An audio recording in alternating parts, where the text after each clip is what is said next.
Hi, this is Dr. Jeff Hanna at Atlas Chiropractic in North Lakes, Brisbane. And today I want to show you one of the unique tests that we actually do here when we're looking to see if everything is properly lined up at the upper neck. What we use is a little device. Yes, it looks a little bit more intimidating than this. This is called a Titron. And this uses infrared instruments to measure the heat along the back of the spine. Now, what's the importance of that? The heat is controlled by what's called your autonomic nervous system. We have nerves that can do with motion, so moving muscles. We have nerves that are associated with feeling.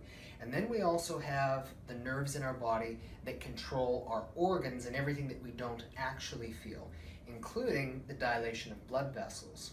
And it's been well researched, well documented that if you have deviations or variations in the temperature of the spine, as you would glide an instrument and get a reading up the back of a person's neck, if the temperature is exceeding about 0.3 a degree consistently, it's an indication that something is not right and that the central nervous system, particularly this autonomic branch, is not working the way that it should be. And as far as the chiropractor is concerned, this then is one of the major indicators that we need to do in order to determine that a person needs to be adjusted.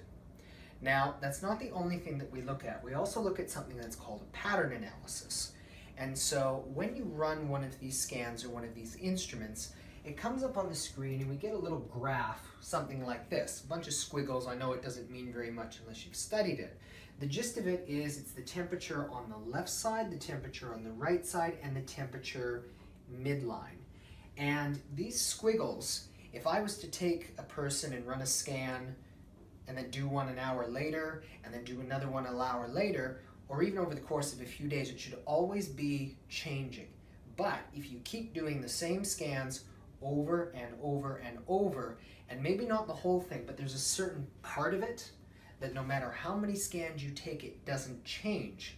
It's a fingerprint identification, which means that the body is not responding in the way that it should be, and a clear-cut sign that a person needs to be adjusting. So this is something that very few people see, because this is always part of my homework, is when I do an initial assessment for people and I take multiple scans, I have to go through all of these different squiggles to see where are the similarities that, okay, once is an accident, twice is a coincidence, 3 times is a pattern. Where is it that no matter how many times I do a scan, we see the exact same thing? And so by documenting the information the first time that a person comes in, we get a lot of detail about where the person is at the present, but also then over the course of their care, how was it that we're actually affecting their body in a way that is clear-cut and measurably taking them towards health. I hope you've enjoyed this little video about what it is we're actually looking at on these scans.